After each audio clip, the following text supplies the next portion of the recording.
welcome back to Soundcheck from Visual Radio Arts. And on today's show, we've had a fantastic set from Kavus Torabi, who's sitting here on my left. Yay! Thank you, studio audience renter crowd. So, Kavus, that set was predominantly a mix of hip to the jag songs, some new stuff. Well, you tell me what it was. Well, it's funny with the kind of, I'm going to already go down a long rambling explanation. Yeah, it's stuff from hip to jag, but it's been a sort of developing set over the course of, I suppose, really since I've started doing this solo thing. I kind of I'd never played at all solo before until I think about 2017 or something, and it was a very sort of different thing then, and it just sort of came from a sort of desire to be able to do something relatively at the drop of a hat. Whereas, you know, in my old band Knifeworld, there was sort of 8 of us, and it was so hard to get everybody's calendars to synchronise, even for rehearsals, let alone gigs. And it was such a big undertaking. I wanted somebody to be able to say, "Oh, look, are you free on August the 9th or something?" And look in the calendar and go, "Yeah, I can do that," and not have to check with anyone. And it's been sort of developing since then, but I'm still sort of feel of all the things that I do with, you know, live, like Gong and Utopia Strong and whatever else. This is the one that I feel, it's not that it needs most work, but it's the newest thing. So I'm still starting to find it, and I'll have some gigs where I really sort of feel like I hit it, and other gigs where I just feel like it's not working. So I'm still trying to sort of, it's still, well, I mean, everything is just constantly in development. It feels like it's in development. So yeah, Hip to the Jag was the first album, and you know,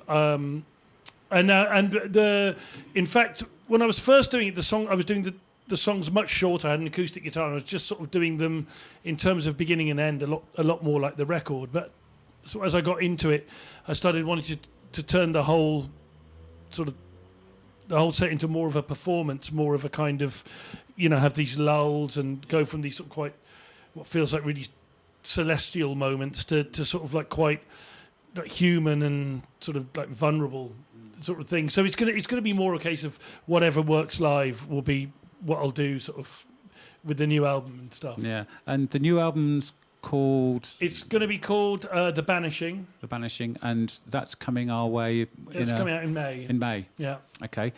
And just to sort of... There's an awful lot to talk about because you do such a lot of stuff.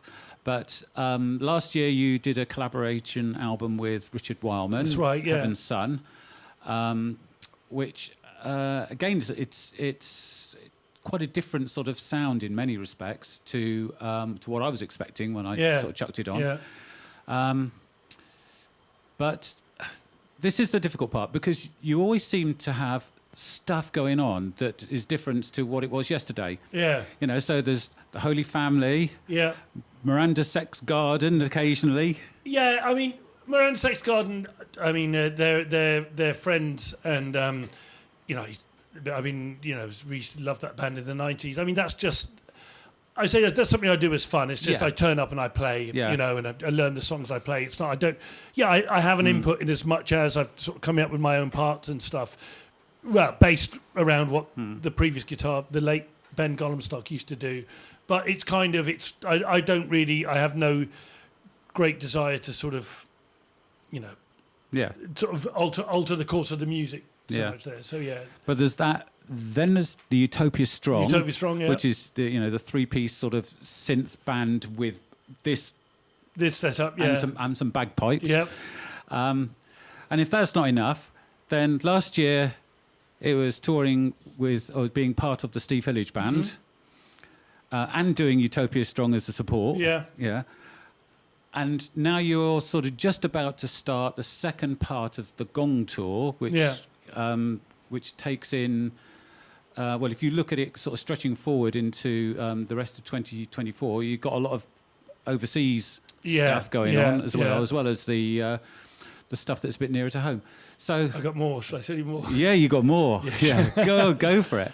I've got a big. Well, I talk about this because it's the biggest. Well, it's not the biggest thing I've done. It's probably the most sort of I don't know, possibly stressy things. So I got been commissioned to compose an exclusive piece for a festival in the Netherlands called Roadburn. I've played Roadburn before with Guapo and Holy Family and Gong. It's this incredible festival in Tilburg. And they asked me to, well, what they have each year, they have a sort of an artist or an act, and they get them to do a piece just for the festival. And that's the first time you get to perform it is there. And then after you've performed it there, you can do what you like with it. And they record it. And they asked me to do it. So this year, which I've been working on, I mean, all of this year I've been sort of working on it. This 1 hour piece, which is sort of the project is called Lion of the Lord's Elect, and it's going to be it's basically like players from all the main things I do. So it's Mike from the Utopia Strong on pipes and synths.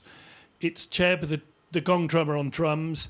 It's Joe Lazarus, who plays in the Holy Family, on drums as well. It's going to be 2 drum kits. It's Sam Warren from the Holy Family on bass, and it's Josh Pearl from Knifeworld on keys, woodwind, and a bit of guitar as well. And we haven't all got together and rehearsed. So we basically start rehearsals as soon as the Gong tour finishes in the end of March, and then have to break up rehearsals by going out to Bummer, I've got to go to Chile and play a gig with Gong. Come back and we've got a gig with France with Gong. But yeah, then that's my next thing, and I'm kind of actually very, very sort of nervous about it because you know, when you play live, you know, especially if you've been a band playing together as long as this lineup of Gong has been, you know, you can really tool a set. You know which bits aren't working. You know which bits aren't landing. You know, when you go out and play a song after 2 or 3 nights, you know which ones aren't working. But we've got to do this piece. It'll be the first time any of us have ever performed it live. And when you perform something live, it usually takes about 10 gigs to get it up to the same level that you have in rehearsal because you're just so nervous. And then I don't even know if it's all going to work. I mean, I know it might work in rehearsals, but I don't know if it's going to be work live. So I'm just hoping it's going to be about an hour long. It's in 3 movements. And I just hope I can keep people engaged enough over the course of that hour, you know. But I've got these 2 amazing drummers. So the worst case scenario, you'll get to hear 2 drummers battling against each other. You know?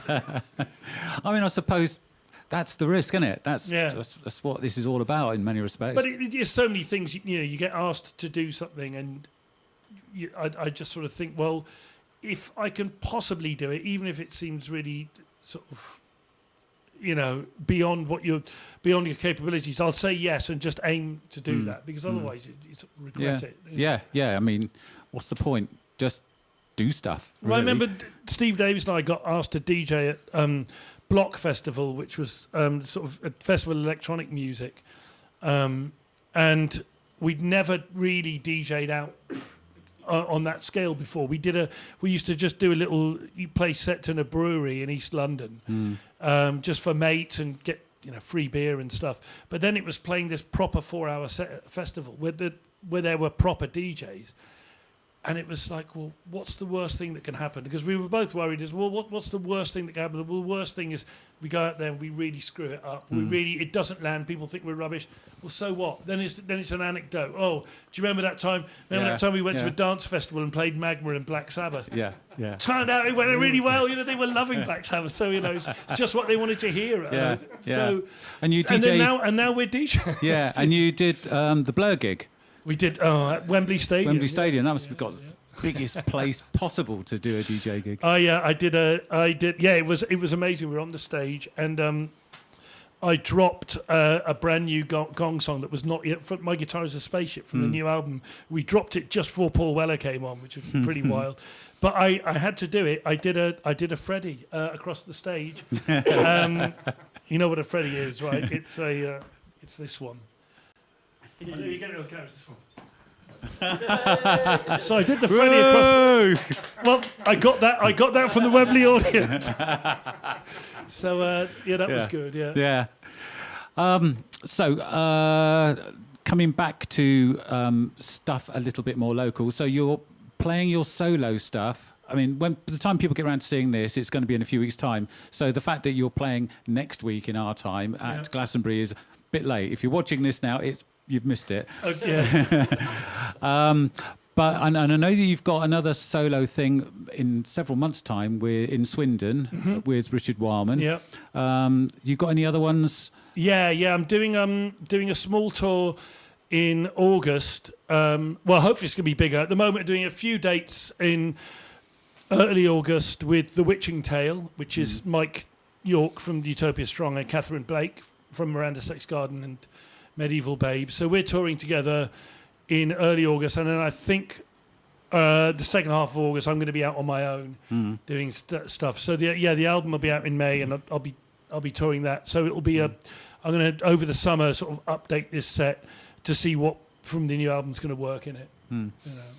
Okay, so now I've got to come back to things that I really want to know about, because being a big Gong and Hillage fan since, well, Neil in the audience will tell you, since 1970 something or other.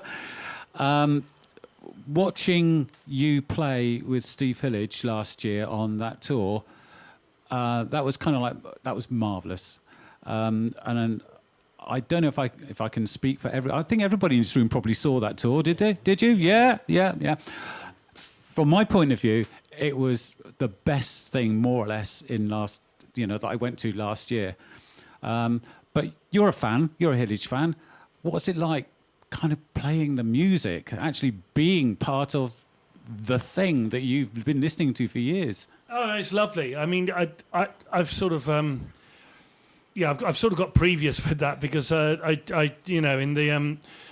the 2003 I joined Cardiacs, which is they're my Beatles, Elvis, and Stravinsky rolled into one. You know, they're my absolute favorite band.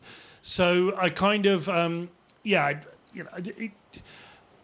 kind of, I won't say I'm used to it. That's a silly thing, but I'm not. I don't get sort of I don't know, not starstruck, flummoxed, because we knew Steve anyway. Steve, obviously, we played quite a few Gong shows with Steve. Yeah. The first ever London show we did when I was singing, Steve came and joined us for Omriff, and I think You Can't Kill Me. And then we'd do things like sometimes we'd have shows, and Steve would come along with us. We did a couple of shows in Japan where Steve would come and join us for the second half of the set. And so we were, and that, in fact, it was during the show in Japan where me and him were down at breakfast first, and he said, "Look, I mean, I just want to run this by you, but I'm thinking of, if I was to do the Hillage band again, would you be up for doing it? And would you guys be up for being the band?" And I said, "Well, it's cool with me." I know that Dave and Ian from Gong had played as part of a sort of a smaller Steve Hillage band. So yeah, that was. I mean, it was amazing. I mean, it's actually surprising. It's very different. Well, not very different, but it is quite different from doing Gong. Funnily enough, But what was so nice, I think, for Steve and Miquette, I think what's so good, nice for them, I think, having us as the band, is that we've already got a language between us, and we already know how to communicate together, and we know we've got a sort of musical shorthand to explain things to each other. So it wasn't as if he'd sort of got in 5 musicians that had never played before together, and he didn't know how the chemistry would work. I mean, the chemistry really worked, and obviously he's been out and done. He'd been on stage with us quite a few times. Yeah. So he knew in terms of the dynamic and what it was like to hang out and, the people he was dealing with. So, I mean, it was a kind of a bit of a soft landing for him, I suppose. Yeah. But yeah, it was incredible. I loved that music. And in fact, for me, as a teenager, Steve Hillage was actually my gateway into Gong. I was into Hillage before I really knew the Gong stuff. I sort of got hip to Gong through being a Hillage fan. And I got into Hillage because when I was sort of like 17, Osric Tentacles had put out their first record, Pungent Effulgent. I'd seen them in Plymouth supporting Hawkwind, and they just blew my mind. I thought they were amazing. Especially, well, they were all amazing. It was a proper band, Being a guitar player, Ed just was incredible. And then, once that band started to bed in a bit, and I bought the album, started speaking to older kind of hippies. They're like, oh well, no, it's great, but you should check out Steve Hillage. That's kind of where this comes from, sort of thing, or at least it's a starting point. Yeah. So then I found Motivation Radio in the market in Plymouth for like £3, and it's amazing. From the minute Hello Dawn came in, it was like, okay, I'm in. It's wonderful. Yeah, I mean, talking about Hello Dawn. Uncon 2006, that was the first Steve Hillage band song on that set. Oh, was it? Yeah. And those of us that were there had been waiting for that moment of a Steve Hillage band again for so long. And then he comes out and it's Hello Dawn. Yeah, and you think, what a great way to kick back in. It's a beautiful song, yeah. Yeah. Okay. So... just to sort of recap a little bit, then you're going all over the place with this next Gong tour, pretty much. Yeah. And it's a bit of it sort of stretches into well, it stops again, then picks up again in August, I think, doesn't it? Yeah. Well, no, we're doing this, like, we're finishing off the second half of the Osric's thing. Yeah. And then we've got dates around the after that. Then we're just off to Chile and France, just us, and then we got dates around the summer. Got a festival in the UK, some festivals in Germany and Europe, and then the big European tour, which involves Poland and that's sort of November time, I think, is it? Yeah, that's November, and then hopefully, fingers crossed, we are going to America in mid-September. But we've got to just try and see if that works. So, I mean, touring America is really, really difficult because every member of the band and crew has to get a work visa, which costs the earth. Plus the flight, so you're already like, so boring to talk about economics, but you're already so much in debt before you even play your first show. So then you're just playing catch up, and then you got to get the van. You're just playing catch up for the first 10, 15 shows, or even more, just to try and break even. So it's a dicey one with the economics, but we're hopefully doing a month in the US. You would have seen the posts from people in the States that have been basically just praying that you can get there. I know. It's I mean, if the flights would be all right, it's these work visas. Yeah, they're crippling, man. And it's much easier for people in America to play in the UK now. What used to be, I toured America in sort of 2006 with Guapo, but then that was pre-social media. So what we did, there was a big sort of prog festival out there called Nearfest.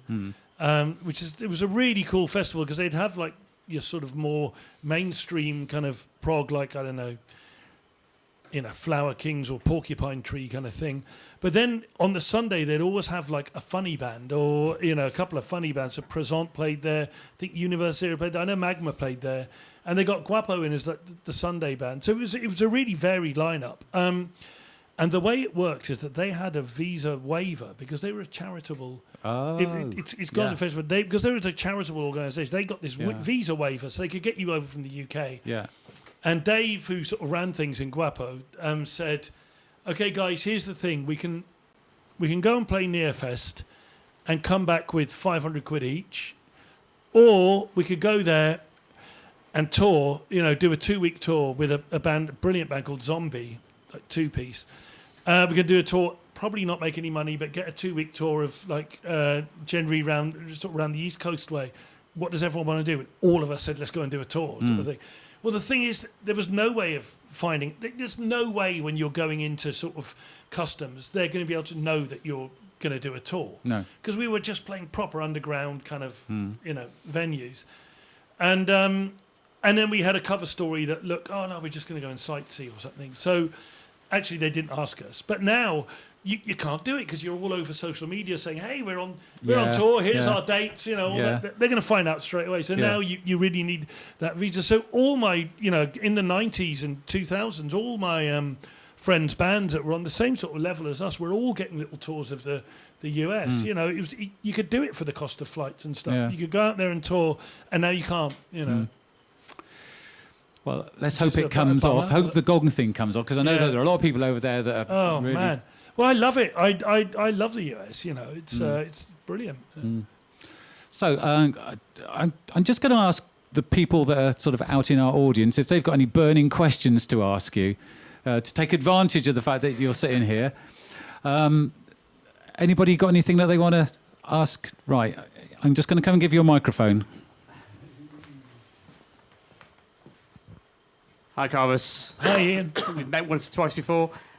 So you mentioned how kind of like Cardiacs is your Beatles, your Elvis, your Stravinsky all in one. Is there any band at the moment that is catching fire? Not in the way that Cardiacs are, but is there any band that you feel at the moment is, other than maybe ones that you're involved in yourself, obviously, that is really exciting you at the moment and giving you those chills? Well, I have to. Okay.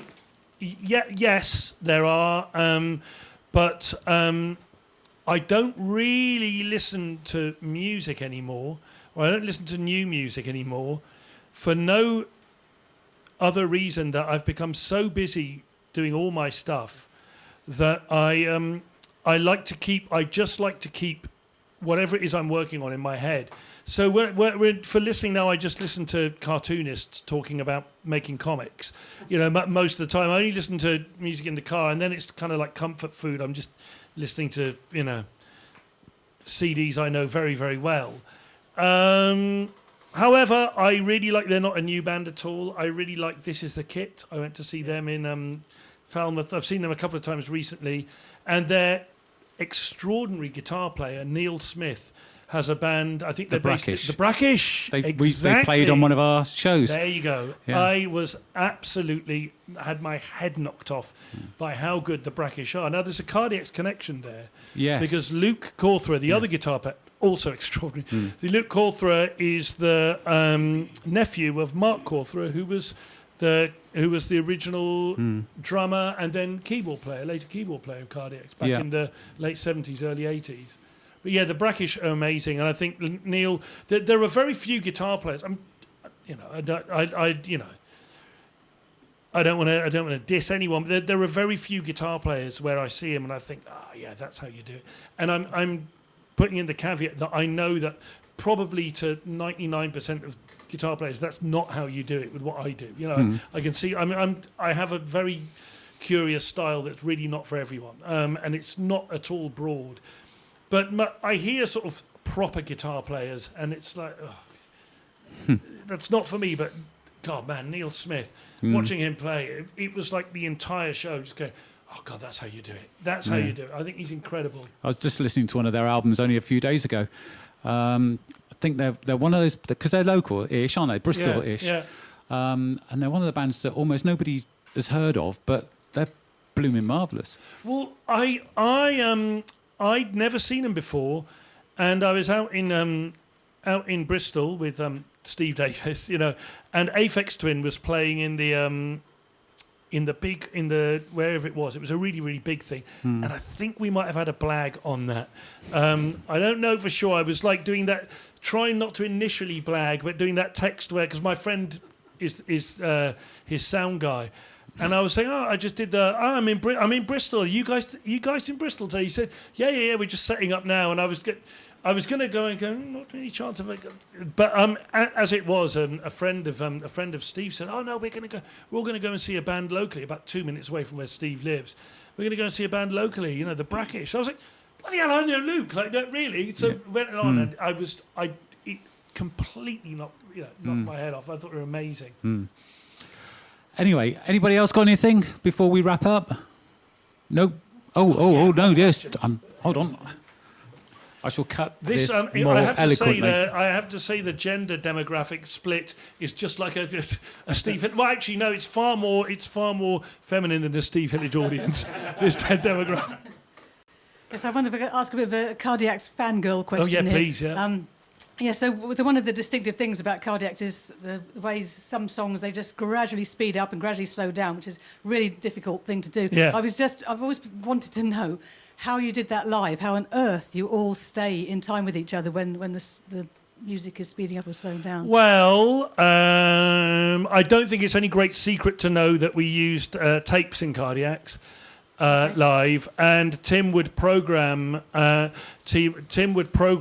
the speed ups and slow downs kind of thing, which is it's a strange thing. It's the only time I've played to tapes in Cardiacs, and I get it. I totally get why it had to be that way with a with a 4-piece band, because just the noises, it wasn't just the keyboards, it's like the sub bass and strange noises and everything that's so kind of essential to making that Cardiac's music really intense is all on tape. And it would have just there was no way with the size of audiences we were playing to that we could have afforded a full band to do that. And as a fan, I totally got why they used the tapes. But what's strange is playing to tapes. It's a very different experience. You know, when you come off stage and think, well, that was a good gig. Really, what you're saying is, yeah, we really played accurately with the click tonight. You know, although only Bob, the drummer, heard it. You know, only Bob would have the click. But you know, when you're doing that stuff, and you know, Cardiac's used to rehearse intensely. You know. As you could probably tell by how tight it was, but you know, we used to rehearse a lot, so you get used to how it works. But they never used to have tapes. I mean, I think that's pretty much why Dominic, the old drummer, quit. I think it was just because it was like a kind of, I don't want to put words into his mouth, but I think it was sort of like, yeah, this isn't why I got into this game to do that. Which you know, but we you know, such a shame. It's an amazing drummer, but obviously. Bob's really good with it. I hope that did that give away. I think it's now pretty public. The truth is out there. Yeah. Okay. So once again, I'd just like to thank you very much for coming to do this. Thank you for having me. I really enjoyed it. I loved it. And good luck for I don't know. It's the list, isn't it? The new album, the tour starting. I suppose when this goes out, the tour will be starting probably a few days later. We'll probably be able to get this out at the beginning of March, and I think your tour starts on the 7th. Yeah. So good luck with that and all those other things. There's a Utopia Strong album, isn't there? Also. There is. Oh, well, they've got quite a few in the pipeline. We've got the radio sessions. Although we've done a mock-up of the. Yeah. I have to say, it's my life's work.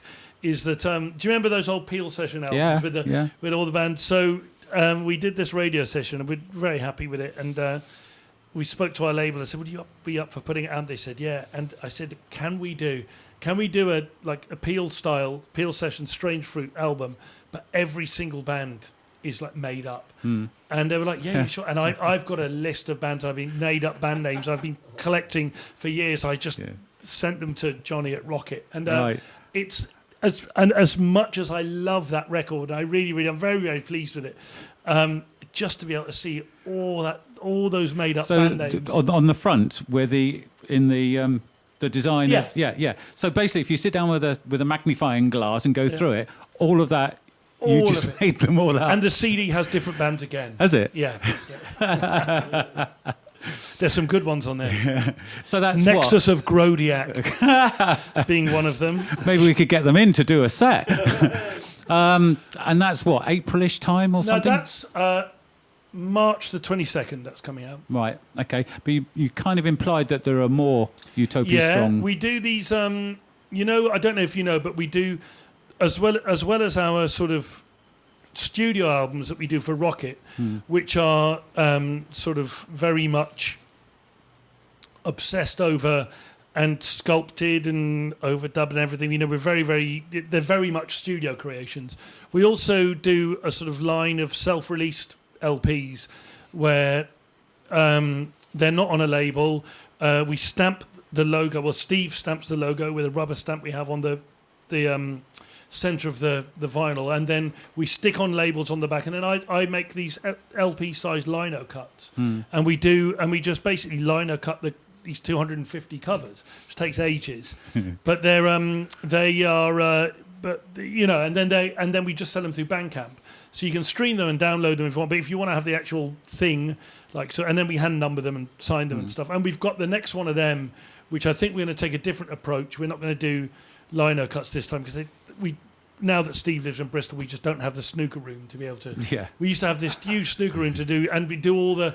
The irony that very much sums up what has happened to his life. That the snooker table was covered up, and we'd be printing lino cut LP sleeves on his table, and it was quite funny. There was finally the day where, if snooker fans could see it, where the snooker table went and the mixing desk came in.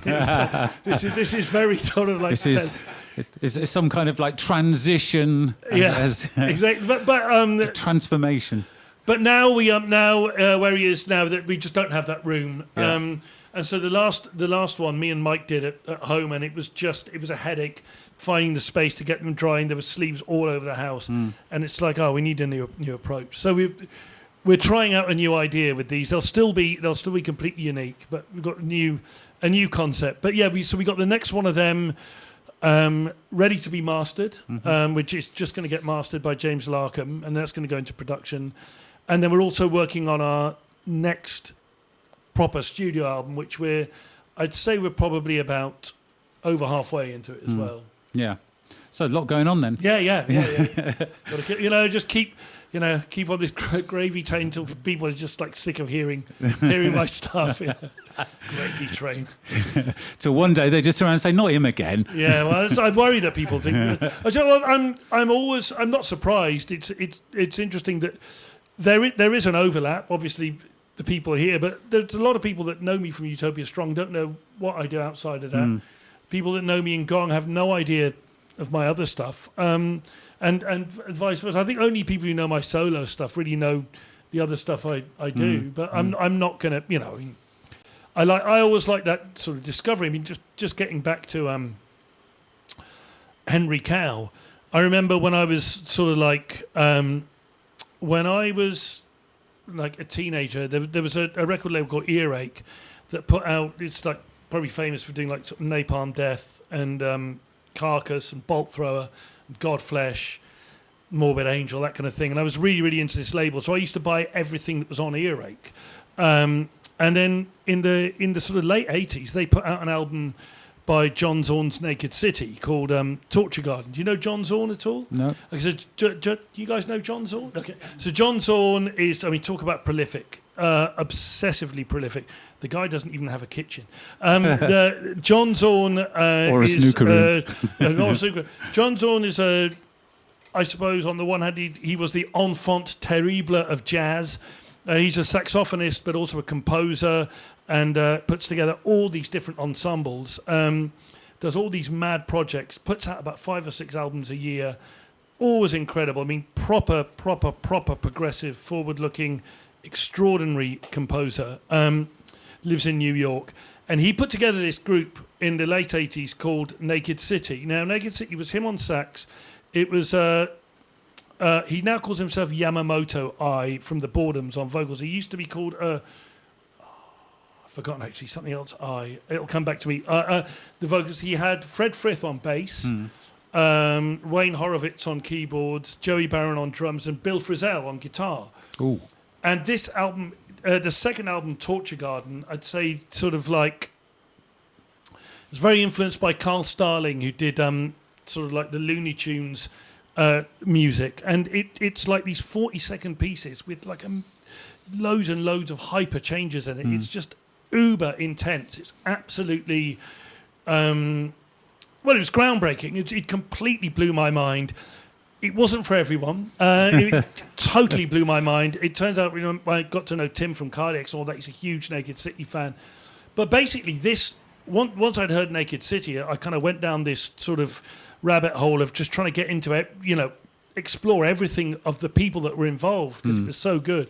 So then I started to get hip to Fred Frith, and so then I got into Henry Cow. But then from that, I got into sort of Massacre. He had this band Massacre. He had this band Art Bears, Skeleton Crew.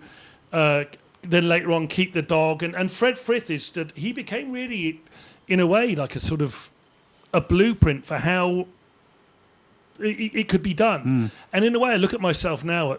I'm 52 now, and thinking actually in a sort of similar way. I think I have followed that model where. Frith is just someone who wants to. He's a great collaborator. He can play in Naked City. He wasn't writing the stuff. He was playing bass, but he's a brilliant bass player. He works as a collaborator, as an improviser, but also as a composer, doing his own thing, and never sort of sits still. Never has to sort of repeat himself. Has never really had a hit, so he doesn't have to go out and. Unless you count Robert Wyatt, I'm a believer, I suppose. But never really had a hit. But he can keep going and just going wherever he feels like that's what he wants to do, he can go there and do it. And not that I'm anywhere near as prolific as Frith or anywhere near as gifted, but I saw that as a blueprint of, you don't have to just stick with one band and keep doing the same thing and all that. You just do and you can do multiple things, you know. Yeah. So remember seeing Frith. Can't remember where it was now, but I mean, Frith's my Elvis. Actually, I say this a lot. But Crocodile clips. Connected to everything. Prepared guitar. Yeah. David Allen New London Theatre. David Allen New There you go. Yeah, that was the gig. Yes. I mean, that was my. I mean, we could go on and on, but for me, once Cardiacs was what really blew my mind. What kind of flattened. It was like my year zero. And once I'd heard that, I could get into anything. And I was sort of on the search for anything that was sort of like either had influenced him or that was a bit cardiac-y. And I knew that he was a fan of Henry Cow. So that's why it took me about 7 or 8 months to track down any Henry Cow in Plymouth. I just couldn't find any, or anyone that knew them. But, I'd already decided this was going to be my favourite band. Yeah. Because of just what I'd read about them. It was, and it didn't disappoint at all. But that whole kind of explosion around Henry Cow, I'm going on a long roundabout way, but I am going to come back to the point. That whole sort of explosion around Henry Cow is then. I mean, they're a strange old band because is there another group that you can think of that every single member went on to do something completely substantial and unique? Not one of them went off and made their 80s sort of soft rock, stadium rock thing like happened with a lot of them prog bands in the 80s. Not that I think of Henry Cow as being prog, but so you got Lindsay Cooper goes on to do extraordinary stuff. Plus that News from Babel stuff that was amazing. I don't know if you know that at all. It's incredible. Robert Wyatt, Dagmar Krause, Chris Cutler, Phil Minton, all that kind of. Then you've got John Greaves does Q Roan, which is one of my favourite albums ever made. Q Roan with Peter Blegvad. I mean, Peter Blegvad was involved in it. You got Tim Hodgkinson goes off and does some extraordinary compositions. Chris Cutler, obviously, as well as recommended, and his incredible writings, just the stuff he does. I mean, I guess Frith is probably the most prolific out of that. But Dagmar goes on, and as well as like doing Art Bears, also does brilliant stuff as well. So every member of that band, and it doesn't sound like it was a whole lot of fun to be in that band, but every member of that band. It goes on to make extraordinary music, I was listening to Yumi Hara's. Oh yeah, I know Yumi. Yeah. Which Yumi's great. I'm pretty sure Tim Hodgkinson's on it. He works and Chris Cutler's on it as well, I think, isn't it? And John Greaves. And John Greaves. Chloe works with Yumi as well. Yeah. And doing Henry Now as well. Henry Now, that's right. Yeah. They're doing that at the minute, aren't they? Yeah, it seems to be mainly abroad. Yeah, I think there's something in Italy. I can't remember. But so that was. I like the idea that if people do dig my stink, they do look like that they can then go and get into the other stuff that I do. But sometime. People did this in the 70s. They created these kind of like charts. The Rock Family trees. Yeah. Someone needs to do that again. I wish they would. Around all kind of like Tom your Frame stuff. was the guy, wasn't it? Yeah, and those links are just going everywhere, I think. Not to be confused with Tom Frame, who lettered Judge Dredd. 2000 AD letterer, which I always thought was the same one, but it wasn't. No, let's not the 2000 no AD confusion letterer. around here on that one. Just in case you were wondering, the late Tom Frame. But no, I know. I'd love them to do that. Yeah. Right. Okay. Let's wrap this up. Okay, let's wrap it up. Because we've been talking for hours now. Have we? Oh God, yeah. I can remember looking at that clock and it said 6 o'clock. Right. Once again, thank you very much for doing a great set and what an interesting chat. I'd like to thank everybody who's sitting out there watching this. Sticking with it. So we'll be back with another show in a few weeks' time. Thank you everybody for watching us and listening. If I wasn't driving, I'd say let's all go to the pub now. You all go to the pub. Yeah, do it virtually. Night, everyone. Bye. Bye.